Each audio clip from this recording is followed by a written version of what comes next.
A few years ago, my husband and I turned onto the minimalist lifestyle. That is, if you don't know, retain a base minimum of belongings and don't over-encumber yourself or your home with excessive amounts of stuff. We were knick-knack types, collectors of whatever we thought was cool or even unique. Each windowsill in our house had different charms or minerals on display. No surface went undecorated the entire time that we were together, up until the introduction of this whole minimalism idea. Once we learned about it, we started selling all kinds of stuff. Facebook Marketplace became a passive form of income for us, but we still weren't fully satisfied. After the first year, all the knickknacks and small collections were gone, but we still felt like our house had way too much stuff. I sold a bunch of my crafts gear that I wasn't using anymore. My husband sold off tools and outdoor gear that he never used. We started to plan out what we were going to do with all the money that we saved as well. It was only like $500, but at the rate we were going, it would turn into a nice little chunk of change, more than enough to take some kind of nice vacation. We wanted to empty out even more of our belongings, to see if we can get the money pile up to $1,000. I was starting to sell some of my collector items, like antique chinaware, paintings, and things I largely considered just extra. My husband was on a mission to move his big 11-piece Pearl drum kit. He played a bit in college. It was just one jam band that maybe had a half a dozen shows throughout his life. But for some reason, he always held on to that drum set. In the back of his mind, he always wanted to come back to it. But now, 10 years had gone by, and he hadn't so much as even picked up a stick during that whole hiatus. He realized that the drum kit was really just a dream, and was something that needed to go. We came up with a fair price and added it to our ever-evolving Facebook Marketplace offering. It was the highest mark item at the time, and was going to make more than double the amount of savings that we accumulated.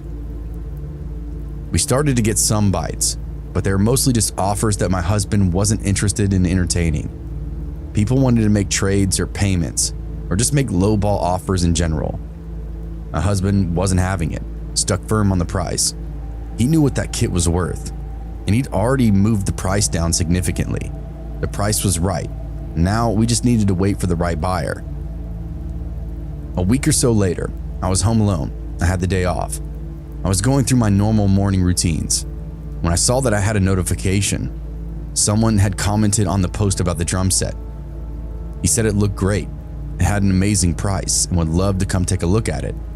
He ended his comment by asking if he could send us a DM, to which I replied yes. I finished up what I was doing, the laundry or the dishes, something like that, then called my husband Mitchell. "Hey, someone commented on your drum set," I said. "Does he seem serious?" he asked. "I can't tell yet, he just commented on it. But he's the most serious person so far. He wants to come take a look at it. What time are you going to be home?" I don't know," Mitchell stammered through the phone. He was a site manager, and they were putting up a new building. His hours during this project could vary. "I'm not really sure. So if he's wanting to see it this morning or even afternoon, and you feel comfortable, go ahead and let him come by and take a look at it. The price is firm though. This is just purely a quality check of the instrument," he explained very clearly. "Sure, sounds good. Anything special I should mention?" "That it's been collecting dust for 10 years and may as well be brand new. I gotta go though. I love you." "I love you too," I said, and then hung up. That was pretty much all I wanted to know. Make sure he was okay with the guy coming to look at it while he wasn't here, and if there was anything special that I should say. Other than that, we lived close to our neighbors, and I knew them pretty well. Also, had a decent amount of security within the house, a camera, a gun, that kind of thing. Robbery would be risky for anyone coming into our house, or at least, so I thought. I hit the guy back on the post and told him that we were good to go, to which he followed up with a DM. He said his name was Ryan and that he was very excited about finding such a killer deal. I gave him a little background info on the drum set, and that I would be home all day if he wanted to swing by and take a look at it. Ryan said he had some other things going on, but could stop by around 1 p.m. That was just a few hours off and it suited me perfectly. I gave him our address. I told him to hit me back on Messenger if anything changes, or if he had any trouble finding the house. With that, he signed off, and I resumed whatever I was doing. I actually looked up a YouTube video and decided that I was going to clean the drum set, and I wanted to know the best and safest way to do so. It really had collected a healthy layer of dust. I wanted it looking good for whenever this guy came around. If Mitchell came home and I had the thing sold, boy, he'd be happy. After I got it dusted and shined up, I went and took a shower. I still had plenty of time before Ryan was supposed to show up, so I figured I'd get some more of my own chores done before I did the showing. I hopped out and started drying off, and then I just got this weird feeling. I couldn't place it at first, but it was like there was something that I didn't recognize beyond the bathroom window. We had one of those weird fog glass windows, so you could just see blurs and colors. No real definition through the glass. But there was something bright red in our driveway. At first, I thought it was maybe a neighbor or a delivery driver. I snuck into the bedroom and got dressed, as I quietly listened for anything weird. Footsteps around the side of the house, or maybe somebody already inside. I really didn't know what to expect, so I kept my phone handy just in case. I snuck out to the kitchen and looked out the window. There was a red hatchback parked in the driveway right behind my car. Okay, not the weirdest thing, but definitely unusual. Just as I'm getting ready to put on my sandals and ask the neighbors if they know anything, I see something. There's a man outside the living room window, essentially standing in the front yard, nowhere near his car. I keep an eye on him, and I don't really panic at first because he looks like, I'm not sure, maybe he's confused, lost. He looked like a little kid. It's really hard to describe. Definitely a full-grown man skulking around my property though, but the look in his eyes was that of a child. It's weird. Still, I pulled up my phone and had my husband's number ready to dial. This guy was picking around our garden, mostly the herb patch where we grew a bunch of stuff in little squares near the front of the house. He touched just about everything and started helping himself to links of rosemary and thyme, handfuls of basil leaves, mint, even oregano. When he had this nice little stash, he took it back to his car and tucked it inside the console. I figured he was going to hop in the car and leave, but to my surprise, he went back to the area near the window and started fiddling with the hose. He got it unwrapped from the holder and turned the knob and then started watering the herb garden. He gave it a few spurts, then put the nozzle in his mouth and started drinking from it. He did this for like 10 minutes, no joke. After he was satisfied, he made sure the hose was untangled, then started walking over to his car. I kid you not, this man washed his entire hatchback in my driveway with that hose, with my own water. I couldn't believe what I was seeing, but I was so perplexed with what I was watching, I didn't even bother to stop him.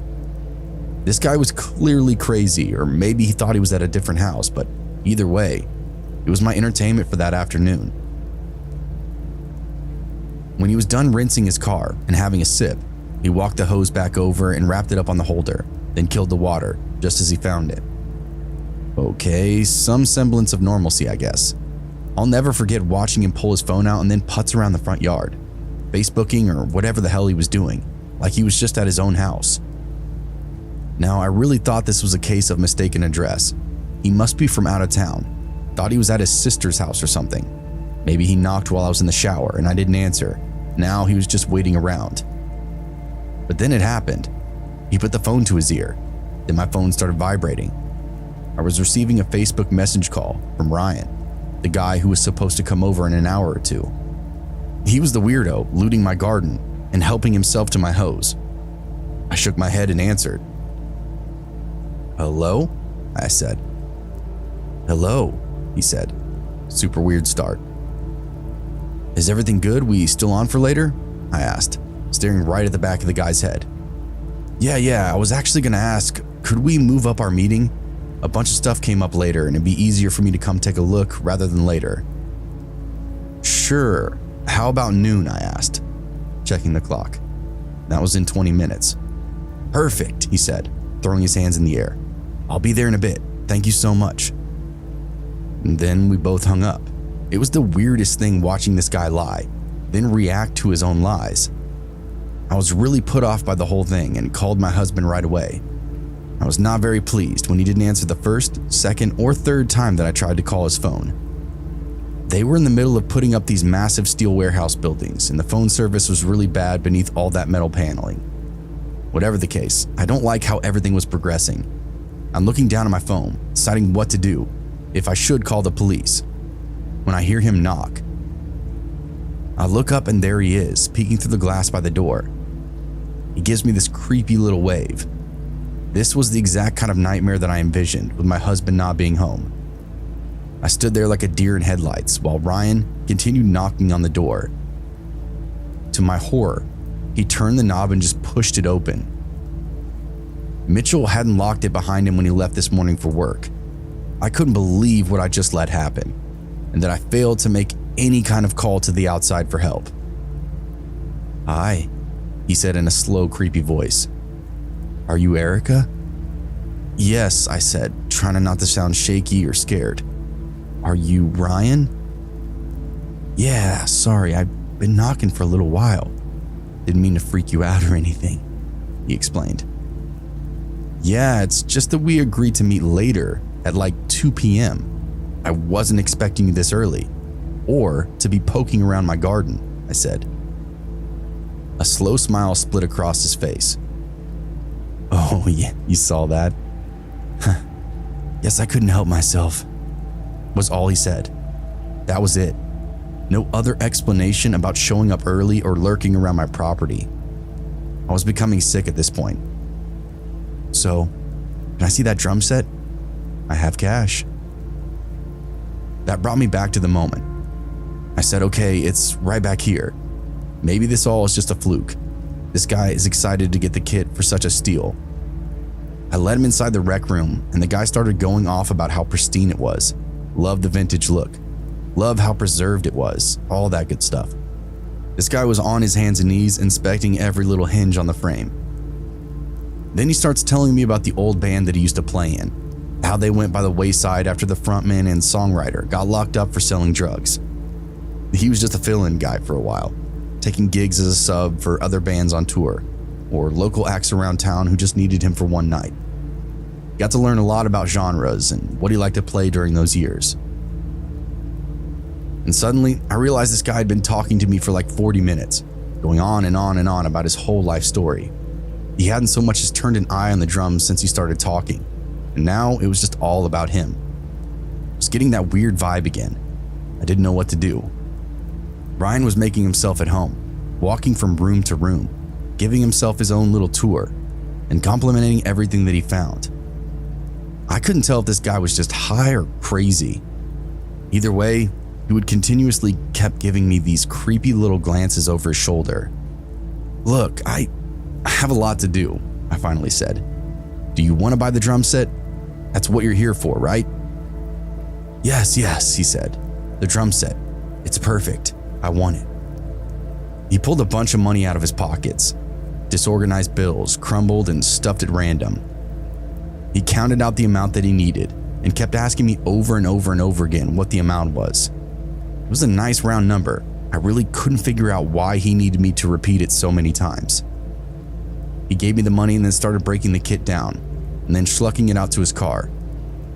He talked the entire time, like he never took a breath, continually talking about what he was going to do with his drums and the plans for his weekend. It was like this guy thought he knew me or something. After he got the drums loaded up, he actually tried to come back in our house, and thank God my husband got home around this time. Ryan's entire demeanor changed the second Mitchell's truck rolled into the driveway, like he'd been caught out or something.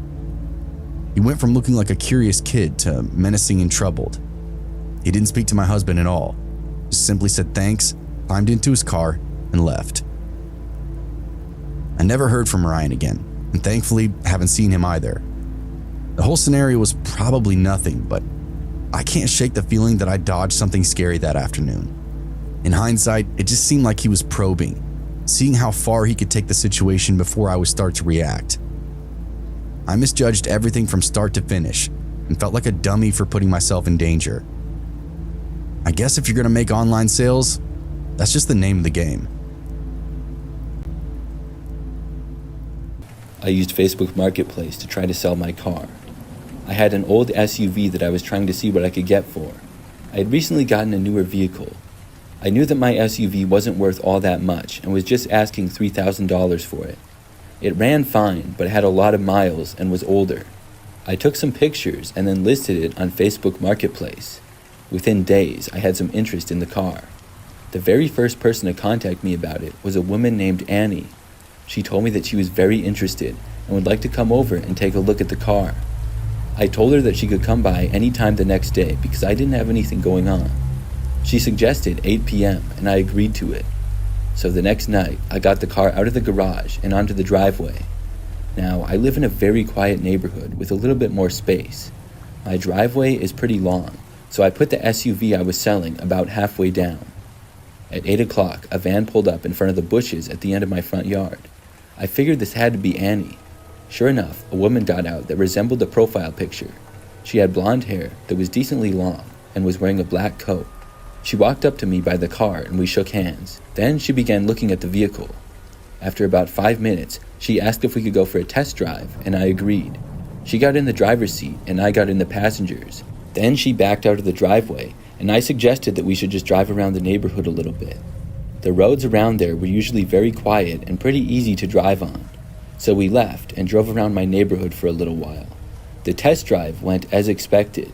Annie asked several basic questions about the car and seemed to be genuinely interested in it. I answered her questions, and I really thought that I might be able to sell the car to her. She drove the car pretty well, and after about 15 minutes, we headed back to my house. When we got there, she pulled back into the driveway and parked the car where it had been. After we got out of the car, she gave the keys back to me and said that she would have to think about it. I understood. I was a little bit disappointed, but buying a car is a big decision, so I really wasn't that let down or anything. I told her to let me know if she wanted it, and then we shook hands again and said bye to each other. Then I went back inside of my house as Annie drove away. After getting back inside of my house, though, almost instantly I heard something. Now, I live alone and don't have any pets, so I didn't know what on earth the noise could have been. Then I heard footsteps coming from inside. They were in the other room, as I was just inside of the living room. It sounded like it was coming from possibly the kitchen, and there was no doubt that somebody else was in my house with me. I called out, asking if anybody was there. Things were just silent. I yelled loudly, asking if anybody was inside my house, and said that I was calling the police if they were. After yelling that, I backed away towards my front door. I could leave the house if somebody was in here and came after me. My heart was racing, and I didn't really know what to do, because clearly somebody else was inside. Then I heard the back door to my house that goes to the patio open up. This was still out of my view, so I couldn't see anything. The door then shut, and I stayed where I was. I wasn't 100% sure that whoever was in the house had actually left. Probably 10 seconds later, as I still stood in the living room by the front door to my house, I heard a noise coming from outside and behind me. It was coming from the driveway, and I looked and saw a man sprinting down my driveway. He was running so fast, plus the sun had just set, so I couldn't get a good description of him. The only thing I could really tell was that he was a grown man in dark clothing. After he sprinted to the end of the driveway, my jaw dropped. I watched him quickly jump into the back seat of a car that had just come to a stop on the side of the road in front of my house. The car was the same van that Annie had been driving. After he got inside, the van violently screeched away. It was only then that I looked around my entire house to make sure that nobody else was there. They were gone, but I had several things stolen from me. Some cash from my bedroom, a watch, my old iPhone that I didn't use anymore, and a couple of other small things. I called the police, and they came out a short time later. I told them everything, but unfortunately, I didn't get the license plate to the van. Annie, if that was even her name, blocked me on Facebook, but I gave what I could to the police. The way the intruder got in the house was my own fault. I had left my garage door open when I was gone, and the door to the house from the garage was unlocked. I felt really stupid for that. But my neighborhood is always very quiet, and my garage is so far back in the driveway, I never felt in danger if it was open. I guess the guy was in Annie's van, and when we left for the test drive, he got out and just walked right in. I learned not to invite anybody that I didn't know to my house after this. From that point forward, when I tried selling my car, I had them meet me at a local business or something. If you use any websites like Facebook Marketplace or Craigslist, I would advise you to learn from my mistake and meet in a public location if you have to meet at all.